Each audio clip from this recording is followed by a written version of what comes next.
Hello dear students, today we are going to discuss motion in plane. Now to understand motion in plane, we have to first understand what is motion. Motion क्या है? Now if a body changes its position with time, we say that the body is in motion. Okay? अगर किसी body का position time के साथ change होता जा रहा है तो हम लोग क्या बोलेंगे? The body is in motion. So if the position of a body changes with time, then the body is said to be in motion. Okay, now इसके लिए See, the position has to be changed. इसका मतलब पहले तो हमको position fix करने की जरूरत है. नाउ पोजीशन किसी भी ऑब्जेक्ट का फिक्स करने के लिए या पोजीशन डिटरमाइन करने के लिए हमें लगेगा फ्रेम ऑफ रेफरेंस. ओके, एक फ्रेम ऑफ रेफरेंस लगेगा जिसके रिलेटिव हम लोगों को पोजीशन फिक्स करना पड़ेगा. अब हम लोग कैसे पोजीशन फिक्स कर पाएंगे किसी भी ऑब्जेक्ट का? सबसे पहले तो एक रेफरेंस पॉइंट हम लोगों को लेना पड़ेगा. ओके, एक रेफरेंस पॉइंट फिक्स कर देंगे कि भाई इस पॉइंट के रिलेटिव हम लोग डिटरमाइन करेंगे कि इसका पोजीशन क्या है और क्या ये पोजीशन चेंज हो रहा है. क्लियर? सो रेफरेंस पॉइंट पहले डिटरमाइन करेंगे. उसके बाद क्या करेंगे? We will draw coordinate axis. Okay, ये जैसा दिस इज एक्स तो ये हो गया X dash, this is Y, this is Y dash. इस तरह से कोऑर्डिनेट एक्सेस हम लोगों को फिक्स करने पड़ेगी. जब ये कर लेंगे तो किसी भी ऑब्जेक्ट का पोजीशन हम लोग डिटरमाइन कर पाएंगे. से फॉर एग्जांपल दिस, इसका एक्स कोऑर्डिनेट हम लोगों ने डिटरमाइन कर लिया. सपोज x1 है, इसका दूसरा कोऑर्डिनेट, इसका y कोऑर्डिनेट मिलेगा y1. क्लियर? सो इस तरह से इसका पोजीशन हम लोग फिक्स कर पाए. क्लियर? सिमिलरली अगर दूसरे किसी टाइम पे, this is at time t1, दूसरे किसी टाइम t2 में सपोज इस ऑब्जेक्ट का पोजीशन ये है, इसका x कोऑर्डिनेट, ये इसका y coordinate, so this is x2, this is y2. सो इसका पोजीशन हम लोग फिक्स कर पाएंगे. क्लियर? सो पहले तो it is important to determine the position of an object. Position of an object determine कैसे करोगे? By a frame of reference. अब रेफरेंस फ्रेम में होगा क्या? एक तो रेफरेंस पॉइंट होगा और दूसरा कोऑर्डिनेट एक्सेस होंगे. इसका यूज करके we will be able to determine the position. Now अगर टाइम के साथ में पोजीशन चेंज होता है इस ऑब्जेक्ट का, then we will say that the object is in motion. Now the motion can be in different ways. The motion can be in one dimension. Okay, एक ही डायमेंशन में मोशन हो सकता है. मोशन इन वन डायमेंशन मतलब क्या? एक सीधी line में ही बॉडी मूव कर पाएगी. यहाँ से स्टार्ट किया तो या तो इधर जाएगी या तो इधर जाएगी. So the motion will be along a single dimension, same straight line. इसी मोशन को हम लोग रेक्टिलिनियर मोशन भी बोलते हैं. रेक्टिलिनियर मोशन, ये क्या है? Motion along a straight line. Motion along a straight line. Clear? से फॉर एग्जाम्पल अगर हम लोगों ने पेन को ऐसे ड्रॉप कर दिया तो कैसा मूव करेगा? It will move along straight line. Clear? अगर सीधा रोड हो, उसके अलोंग कोई व्हीकल जा रही है तो this is what? This is a rectilinear motion. So this is one type of motion. Another one is there can be motion in a plane. In a plane मतलब this is the motion in two dimensions. Motion in two dimensions. Okay, say for example ये अगर carrom board है, carrom board पे different coins रहेगी. इसको जब हम लोग मारेंगे तो क्या हो जाएगा? This will move only along this plane. Clear? उधर जंप करके तो जाएगी नहीं, that is not expected. So therefore ये किस टाइप का मोशन है? This is motion in plane. Clear? Next one is three dimensional motion. इसको क्या बोलेंगे? Motion in space. Motion in space. Okay, say for example cricket खेलते समय कोई बैट्समैन बॉल को मारता है तो अब वो स्पेस में कैसे भी जा सकता है या ऊपर भी जाएगा, क्लियर।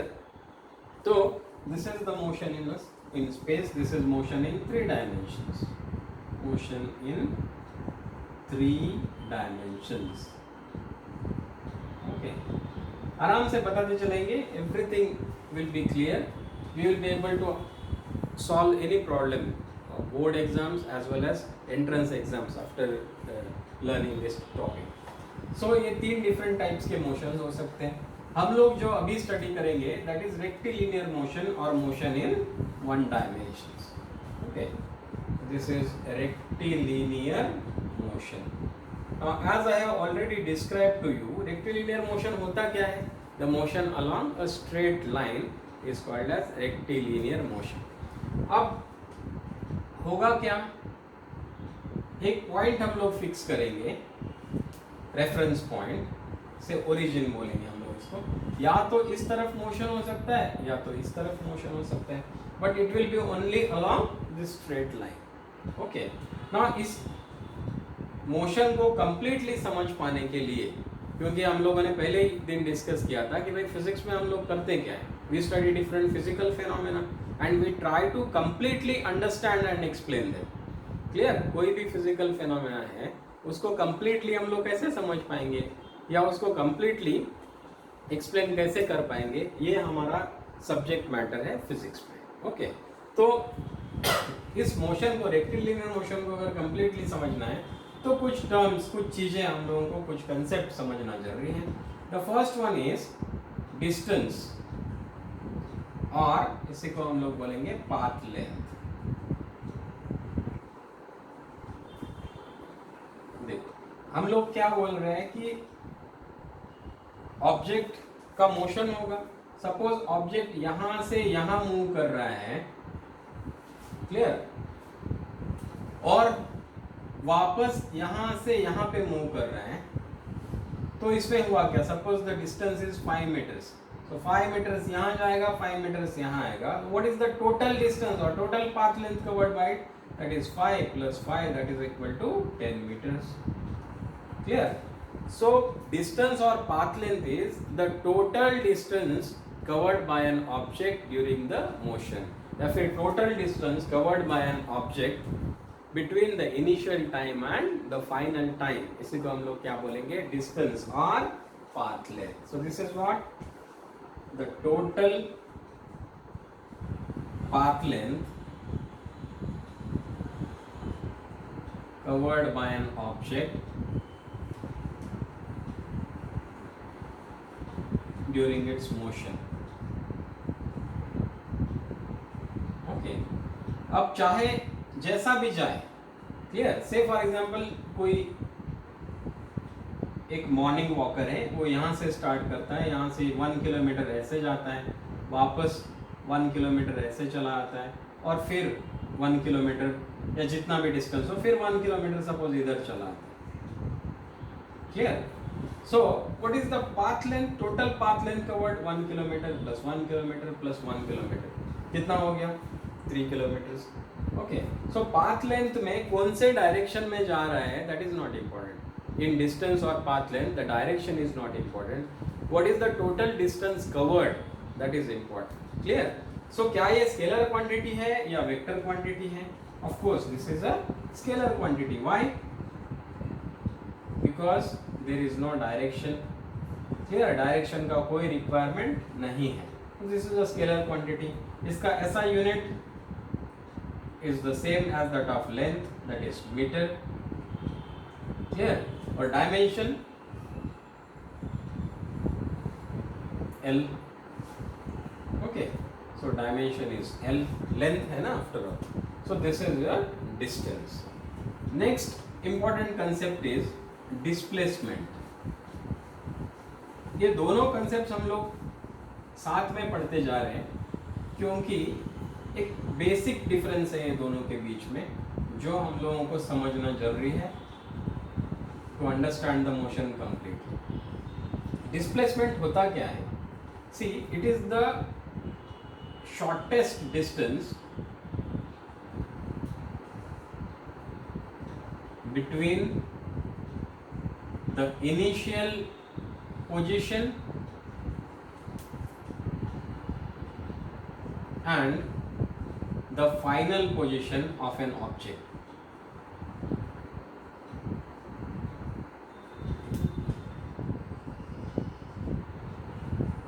क्लियर? मतलब क्या है कि सपोज कोई एक ऑब्जेक्ट है जो यहां से यहां चला गया, okay, A to B. Now this is say 4 metres और यहां से वापस इधर चला आता है 3 मीटर्स. नाउ अगर हम लोगों को ये पूछा जाए कि what is the distance travelled by this object, तो क्या करेंगे हम लोग? पाथ लेंथ टोटल मेजर करेंगे. 4 मीटर्स प्लस 3 मीटर्स 7 मीटर्स हम लोग बोलेंगे this is the distance travelled. लेकिन डिस्प्लेसमेंट में देखो, डिस्प्लेसमेंट में हम लोग ये देखते हैं कि भाई ओरिजिनल जो उसकी पोजीशन थी उसके कंपैरिजन में वो ऑब्जेक्ट कितना डिस्टेंस फाइनली ट्रैवल कर चुका है जब shortest distance between the initial और फाइनल पोजीशन ही सिर्फ कंसिडर की जाए. क्लियर? इसका मतलब बॉडी चाहे इधर से इधर गई हो या फिर इधर से इधर गई हो वापस यहाँ आई हो, हम लोगों को उससे कोई लेना देना नहीं. हम लोग किस में इंटरेस्टेड है? Only initial position and final position. So इस केस में हम लोग क्या बोलेंगे? The displacement of the object is equal to what? This is hypotenuse, so 4 square plus 3 square that is 25, उसका square root that is 5 meter. So इस case में हम लोग बोलेंगे कि the displacement of the object is 5 meters. Clear? अब displacement में direction is also important as I have told you. So इसमें हम लोग क्या करेंगे कि भाई ये 4 मीटर्स, ये 3 मीटर, सो ये एक एंगल, कितने एंगल कौन से डायरेक्शन में गई है ये भी स्पेसिफाई करना जरूरी है. क्लियर? सो इस तरह से हम लोग क्या बोलेंगे? The object, the displacement of the object is AC. इसमें क्या आएगा? दोनों मैग्नीट्यूड भी आएगा 5 मीटर्स और दूसरा डायरेक्शन भी आएगा, जो कि हम लोग कैसे स्पेसिफाई करेंगे? We will specify by this angle theta. हम लोग ये बोलेंगे कि भाई AB से at an angle of theta 5 meters इसका डिस्प्लेसमेंट है. Is this point clear? So displacement is a vector quantity. It's a vector quantity. इसका मतलब क्या है? इसका मैग्नीट्यूड होगा और डायरेक्शन भी होगा. Clear? So therefore it will have both magnitude as well as direction. Clear? देखिए और इसको अच्छे से समझने की कोशिश करेंगे. Now suppose an object is performing rectilinear motion. This is the origin. The object starts from here. It goes 5 meters, 1, 2, 3, 4, 5 meters in this direction. And then now अगर ये यहीं पे रुक जाए तो देखो what is the distance traveled? Distance is equal to 5 meters. What is the displacement? x से represent करते हैं हम लोग, या डेल्टा x से रिप्रेजेंट करते हैं, या s से रिप्रेजेंट करते हैं. ओके, डिस्प्लेसमेंट कितना है? वो भी 5 मीटर्स है. तो इस केस में देखो बॉडी का डायरेक्शन चेंज नहीं हो रहा है. It is moving along the straight line without changing the direction, एक ही डायरेक्शन में. इसलिए इस केस में डिस्टेंस और डिस्प्लेसमेंट कैसे हैं? सेम है. ओके, ये एक चीज इंपॉर्टेंट चीज है जो आप लोगों को नोट करनी होगी. दूसरा, अगर ये ऑब्जेक्ट यहाँ जाके वापस यहाँ आता है, सो अब ये हो गया इसका फाइनल पोजीशन. अब इनिशियल पोजीशन और फाइनल पोजीशन को ही सिर्फ हम लोग देखेंगे कब? अगर हम लोगों को डिस्प्लेसमेंट देखना है तो. इस केस में डिस्प्लेसमेंट कितना हो गया हमारा? Delta x is equal to 3 meters. अगर ये यहाँ जाके यहाँ वापस यहाँ आ जाए. क्लियर? ये हो गया इसका फाइनल पोजीशन, ये गया इसका initial position. So what is the displacement? Displacement is 3 meters. लेकिन अगर डिस्टेंस इसमें कंसीडर करना हो तब क्या हो जाएगा? दिस इज 5 प्लस 2 कितना हो गया? 7 मीटर्स इज द डिस्टेंस और path length. I hope this is clear. Now मजे की बात यह है कि डिस्प्लेसमेंट अगर बॉडी मूव भी कर गई है तब भी displacement can be equal to 0. अगर ये बॉडी यहां से यहां गई और वापस यहीं पे अगर आ जाती है फाइनली, तो what is the displacement? Displacement is 0. Now अगर ये सोचो कि बॉडी यहां से यहां गई और वापस यहां से इधर आ गई -1, so now the displacement is what? देखो ये इनिशियल पोजीशन, ये फाइनल पोजीशन. अब ये कितना हो गया? Displacement is -1. ओके, नाउ ये चीज समझना जरूरी है कि ये माइनस या plus is only for representing the direction. इसका मतलब ऐसा नहीं कि भाई एक है उससे भी कम है, ऐसा नहीं है। अगर ये डायरेक्शन में मोशन होता है तो हम लोग उसको पॉजिटिव बोलते हैं, अगर अपोजिट डायरेक्शन में मोशन होगा तो उसी को हम लोग क्या बोलेंगे, नेगेटिव। क्लियर? सो देयरफॉर अब इस केस में डिस्प्लेसमेंट कितना हो गया, -1, जबकि डिस्टेंस देखो 5 + 5 10 + 1 11, क्योंकि डिस्टेंस में we are not bothered about कौन सी डायरेक्शन में डिस्प्लेसमेंट होता है, we are concern only about what is the path length covered. Clear? जबकि डिस्प्लेसमेंट में direction is also important. Clear? So now let us conclude. I hope you have understood what is distance and displacement. Clear? So इसका मतलब क्या है, distance can never be negative, can never be negative. Okay? अगर body ने motion किया इसका मतलब distance will always be positive. Okay? Now displacement and distance will be same कब, if the body moves along a straight line without changing direction, without changing the direction। अगर direction change नहीं होता है, एक ही direction में चलते रहता है, तब डिस्टेंस और डिस्प्लेसमेंट कैसे होंगे, the distance and displacement both of them will be same. Okay, then next one is displacement can B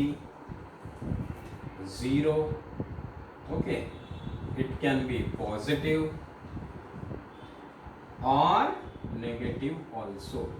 जबकि डिस्टेंस अगर बॉडी मूव ही नहीं करेगी तो 0 होगा, अगर बॉडी मूव करती है it will always be positive, distance can never be negative. Clear? Displacement can be positive, it can B negative, it can even be 0। जैसे कि मैंने बताया था, बॉडी यहाँ से स्टार्ट कर गई है, इधर गई हो, वापस यहाँ पे आ गई, what is the displacement, 0। Okay, so I hope you understood these concepts of distance and displacement completely. Now distance is scalar, displacement is vector, therefore displacement का दोनों magnitude भी होगा और direction भी होगा। Clear? Direction हम लोग specify करेंगे by representing the vector. Okay?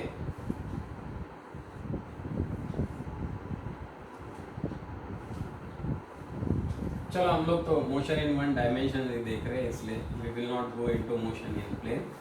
Okay, जब मोशन इन प्लेन हम लोग नेक्स्ट टॉपिक डिस्कस करेंगे तब हम लोग पोजीशन वेक्टर्स और ये सब देखेंगे। क्लियर? अब हमने तो बोला है कि भाई हमको मोशन कंप्लीटली समझना है, we want to completely understand the motion. अब बॉडी मूव हो गई ये हमें समझ में आ गया, भाई कितना मूव हो गई ये भी हमें समझ में आ गया, डिस्टेंस भी पता चल गया, डिस्प्लेसमेंट भी पता चल गया।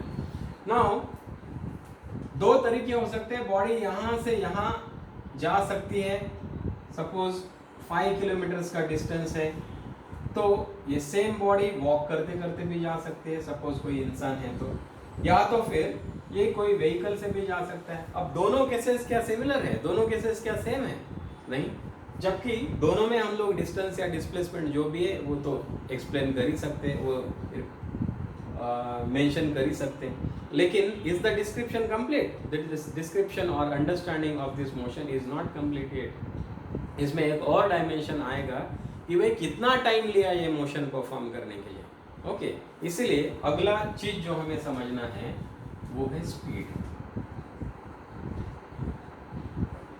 स्पीड मतलब क्या है, rate of change of rate of change of distance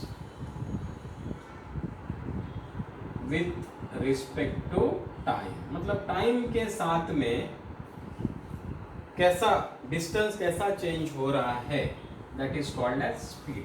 अब जब भी रेट की बात आएगी तो दो चीजें हमेशा आएगी, एक तो रेट होता है एवरेज रेट, ओके, और दूसरा रेट होता है इंस्टेंटेनियस रेट,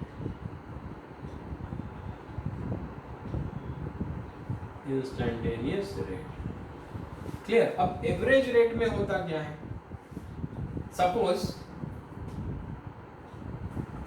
दो टाइम इंटरवल्स दिए हमारे पास T1 T2, okay, this is T seconds, मतलब 10 सेकेंड मेरी घड़ी में 10 सेकेंड होने के बाद मैंने डिस्टेंस मेजर करना शुरू कर दिया, ओके, या मतलब जब मोशन स्टार्ट हुआ तब मेरी घड़ी में 10 सेकेंड ऑलरेडी दिखा रहा था। क्लियर? इसके बाद में जब मोशन खत्म होता है तब सपोज 20 सेकेंड्स था, okay. Now the body origin से स्टार्ट कर रही है, ओके, और बॉडी 100 मीटर्स के डिस्टेंस में का डिस्टेंस कवर कर चुके जब फाइनल टाइम होगा। क्लियर? तो एवरेज मतलब क्या है, what is the total distance travelled, okay, average में हम लोग क्या देखते हैं, the total distance travelled upon total time. अब उसमें हम लोग ये नहीं देखेंगे कि भाई बॉडी ने मूव करना शुरू कर दिया था, बाद में थोड़ा सा 10 मीटर जाने के बाद पैर में मोच आ गई तो 1 मिनट के लिए रुक गई बॉडी, एंड देन अगेन ही स्टार्टेड रनिंग फास्ट। ये सब कुछ मैटर नहीं करेगा। मैं क्या देखूंगा भाई, कितना टोटल डिस्टेंस ट्रैवल हुआ और उसके लिए कितना टाइम लगा। ये दोनों का रेशियो अगर मैं फाइंड आउट करता हूँ तो जो कुछ भी मिलता है that is called as average distance. Clear? So या फिर एवरेज रेट, चाहे कोई भी हो, ओके। सो एवरेज रेट में हम लोग कितना क्वांटिटी कितनी चेंज हो गई है डिवाइडेड बाय उस चेंज के लिए कितना टाइम लगा, ये दोनों का रेशियो लेंगे, that is called as the average rate. Is that clear? अभी इंस्टेंटेनियस रेट में होता क्या है, सी, अभी instantaneous is at any given instant of time, किसी एक पर्टिकुलर टाइम पे क्या रेट था। से फॉर एग्जांपल हम लोग इसी की बात करते हैं, डिस्टेंस ट्रैवल करने की। अब मोशन तो 10 सेकेंड तक पूरा होता रहा, 10 सेकेंड से लेकर 20 सेकेंड्स तक, ओके। हमने तो रेट कैलकुलेट किया टोटल टाइम इंटरवल के लिए। क्लियर? बट इसका ये मतलब है कि भाई गाड़ी जब से स्टार्ट हुई और या बॉडी जब से मोशन स्टार्ट किया और जब मोशन खत्म हुआ तब तक एक ही स्पीड से, इस केस में से 10 मीटर पर सेकेंड, सो 10 मीटर पर सेकेंड की स्पीड से कंटिन्यूसली चलता रहा, ऐसा तो है नहीं। जैसे कि मैंने बताया, बॉडी ने जब मूव करना स्टार्ट कर दिया तब उसका स्पीड हार्डली कुछ ही बहुत कम था। क्लियर? लेकिन थोड़ी दूर जाते ही फिर से बॉडी रुक गई, ये पैर में कुछ स्प्रेन आया या कुछ है। क्लियर?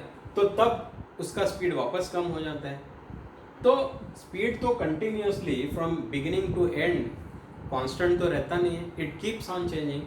तो हर एक इंस्टेंट ऑफ टाइम के लिए जो भी रेट रहा है उसको मेजर करना, that is called as instantaneous rate. So instantaneous rate measures the rate of some change at any given instant of time.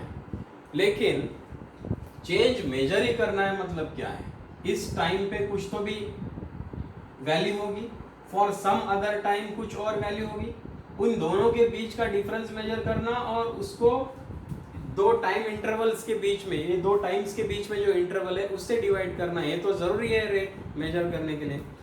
तो इंस्टेंटेनियस फिर हमको कैसे मिल पाएगा, क्योंकि इंस्टेंटेनियस तो eight any given instant of time, उसके लिए हम लोग क्या करेंगे कि टाइम को कम कम करते चले जाएंगे। क्लियर? सो अगर हमको 15वें सेकंड पे कितना स्पीड था ये हमको पता करना है, तो भाई 10वें सेकंड पे कितना डिस्टेंस मतलब स्टार्ट किया, 20वें सेकंड तक कितना डिस्टेंस कवर किया, फिर टोटल डिस्टेंस से डिवाइड, टोटल टाइम से डिवाइड करके हम लोगों को 15वें सेकंड का क्या स्पीड है वो तो नहीं मिल पाएगा। इसके लिए हमको क्या करना पड़ेगा, इसके लिए हमको ये फाइंड आउट करना पड़ेगा कि भाई 14वें सेकंड में बॉडी कहाँ थी। क्लियर? 14वें सेकंड में सपोज बॉडी ने डिस्टेंस ट्रैवल कर लिया था 40 मीटर्स। क्लियर? फिर 15 सेकंड के बाद में, 14 सेकंड के बाद में इतना, 15 सेकंड के बाद में सपोज 60 मीटर या 50 मीटर कर लिया था, तो अब क्या हो गया, मेरा टाइम इंटरवल कम हो गया, तो मुझे ज़्यादा एक्यूरेटली मिल पाएगा स्पीड कब, वो जो 1 सेकेंड था, 14 और 15 मतलब 15वें सेकेंड का जो स्पीड था वो हमको अभी इस प्रकार एक्यूरेटली मिल पाए। तो हम लोग करते क्या चलेंगे, the time interval should be reduced. Clear? So ये जो रिड्यूस्ड बहुत ही छोटे इंटरवल के लिए जो भी स्पीड रहेगा, एवरेज स्पीड, वही किसके बराबर होगा, that will be equal to the instantaneous speed. Clear? So instantaneous speed is the speed at any given instant of time. एक पर्टिकुलर मोमेंट पे कितना स्पीड है, that is instantaneous time. Average क्या है, एवरेज मतलब एक गिवन टाइम इंटरवल में जितना भी एवरेज एक स्पीड रहा है, total distance divided by total time, इससे हमको मिलेगा एवरेज स्पीड। क्लियर? सो कोई भी रेट समझने के लिए ये दो चीजें जरूरी हो जाती है, average as well as instantaneous. So now speed को भी हम लोग वैसे ही समझेंगे। एवरेज स्पीड, एवरेज स्पीड मतलब क्या है, average speed is what, the total distance upon total time। ये दोनों का रेशियो लेंगे तो what we will get average speed। okay, so average speed is the ratio of total distance traveled by the body and the total time taken for this motion। this is the average speed। so average speed is a scalar quantity, क्योंकि इसमें distance हम लोग consider कर रहे हैं। Okay, it's a scalar quantity. Okay, and इसका dimension, इसका unit क्या होगा, ऐसा unit will be metre per second. इसका डायमेंशन क्या होगा, metre is length upon this is time, so what will be the dimension, L1 t minus 1। Okay, so this is your average speed. दूसरा हमने जो बोला था that is instantaneous speed. Instantaneous speed मतलब क्या होता है, the speed at any given instant of time. Instantaneous speed, okay, मतलब क्या करेंगे हम लोग, ये जो टाइम इंटरवल है, सी डिस्टेंस अपॉन टाइम था, ये जो टाइम इंटरवल है इसको जितना छोटा कर सकते हैं उतना छोटा करने पर जो भी हम लोगों को स्पीड मिलेगा, that is called as instantaneous speed at that interval of time. Clear? So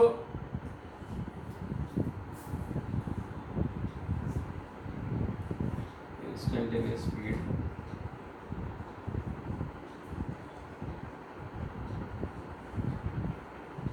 okay, this will be equal to what,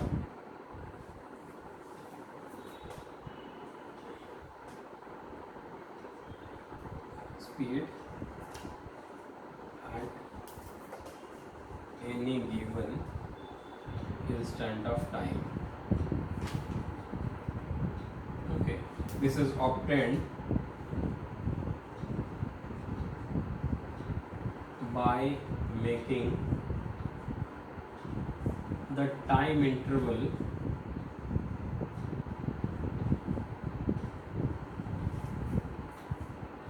very small। इसी को हम लोग बोलते हैं t tends to 0 और डेल्टा t tends to 0। मतलब इतना छोटा करना है कि वो टाइम इंटरवल ऑलमोस्ट जीरो हो जाए, बट जीरो नहीं, almost zero, very very small. Clear? So this is your instantaneous speed. Now instantaneous speed is it is also a scalar quantity, the unit will be same, okay, meter per second। okay, so this is about the distance, displacement, speed। now the next thing that we have to understand is velocity। this is important concept। see, velocity is what, now velocity is also rate of change of distance with respect to time। so जब भी rate आएगा दो तरह से हम लोग major कर सकते हैं, one is average velocity and another one is instantaneous velocity। अब velocity average is what, total displacement divided by total time। okay, so velocity is what, the rate of change of displacement with respect to time, with respect to time is called as displacement. Average velocity मतलब क्या है? We will have total displacement divided by total time. Okay, जितना भी time interval हो, हम लोगों को final position minus initial position divided by final time minus initial time, ये फाइंड आउट करेंगे. So you will get average velocity. Now since velocity is a vector quantity, displacement is a vector quantity, therefore velocity is also a vector quantity. So when you say the velocity is so and so, it will have what? It will have magnitude as well as direction. Unlike displacement, it can be zero, it can be positive, and also it can be negative. Clear? So ये तो हो गया average velocity. इसका मतलब क्या है? Suppose एक body है, ओके, नाउ दैट बॉडी, इसका ये पोजीशन देता है और ये time. Now if the body is moving like this with time, suppose ये बॉडी ऐसे ऐसे जाती है, ये different positions at different times देते हैं. अब हमको एवरेज वेलोसिटी अगर फाइंड आउट करना है, बॉडी यहाँ से यहाँ मूव कर जाती है, यहाँ पे बॉडी होती है से टाइम t1 पे और यहाँ पे बॉडी होती है से टाइम t2 पे. ओके, अभी हम लोगों को एवरेज वेलोसिटी चाहिए, तो हम लोग क्या करेंगे? ये तो हो गया हमारा displacement, straight line, minimum distance बोलते हैं. Clear? So this is our displacement. Then average velocity will be equal to what? Say this is x1 and this is x2. Clear? So average velocity will be equal to what? Delta x divided by delta t. x2, this is equal to x2 minus x1 upon t2 minus t1. This will be the average velocity. This point is clear? Now अगर हम लोगों को instantaneous velocity चाहिए, तो हम लोग क्या बोलते हैं? Instantaneous is the velocity of an object at a given instant of time. इन दोनों के बीच में किसी एक पर्टिकुलर टाइम पे हम लोगों को अगर वेलोसिटी चाहिए, तो हम लोगों को क्या करना पड़ेगा? ये टाइम इंटरवल को छोटा छोटा करते चले जाइए. ओके, सो यहाँ और यहाँ इसके बीच में कुछ हमको मिलेगा और पास में लेके आइए. क्लियर? तो टाइम इंटरवल ये जो है उसको क्या करते चले जाएंगे हम लोग? मिनिमम, जितना छोटा हो सके उतना करते चले जाएंगे. Clear? So instantaneous velocity is what? It's the limiting value of displacement velocity as the time interval tends to 0. मतलब ये टाइम इंटरवल को इतना छोटा करेंगे कि ऑलमोस्ट 0 हो जाए, तब जो भी वेलोसिटी रहेगा उसको हम लोग क्या बोलेंगे? Instantaneous velocity. इसका मतलब instantaneous velocity is what? This is equal to limit t tends to 0. ऐसा रिप्रेजेंट करते हैं टाइम, ऐसा लिखते हैं टाइम इंटरवल को लिमिटिंग वैल्यू, मतलब इसको बहुत छोटा, 0 के ऑलमोस्ट बराबर करने की प्रोसेस को लिमिट लेना. This you will study in detail in mathematics. So limit t tends to 0 what?